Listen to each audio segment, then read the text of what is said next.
I want to give you a quick review of the EBags hard-sided roller carry-on. I've taken this on a couple trips, 4 or 5 day trips, and just want to give you some of the highlights and features of this particular bag and my opinions. Overall, again, some great features. The bag is hard-sided, so if you're banging around the airports, your stuff won't get beat up. It does have multiple carry options. There's a top carry, a side carry, and a convenient handle, again, so you can move this through the airport with ease.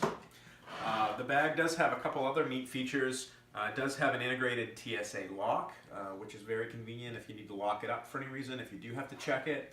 And again, it has 4 coasters or casters that move in all directions, so it moves around the airport easily.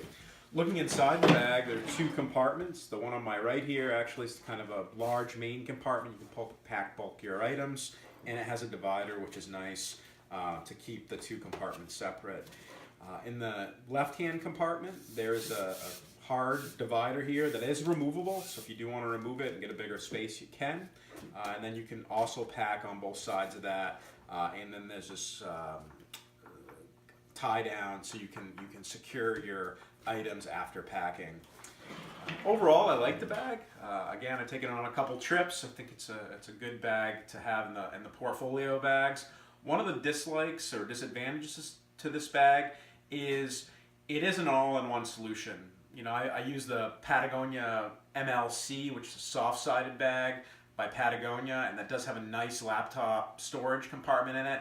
And you can really take that one bag on a 4 or 5 day trip and not have to tote a second bag. When I'm using this particular bag, I do bring a laptop bag as well to stash my laptop in and a few other electronics. So, you know, it's not as minimal as like the Patagonia MLC, but the advantage to this bag is it does roll and it gets around the airport really, really nicely. The Patagonia MLC, for example, you can overpack that. It can get heavy and then you have to lug it around the airport.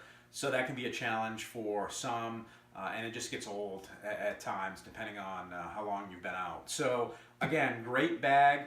The interior dimensions, I did forget to mention that. The interior dimensions are about 18.5 in the long direction and 13.5 in the wide direction.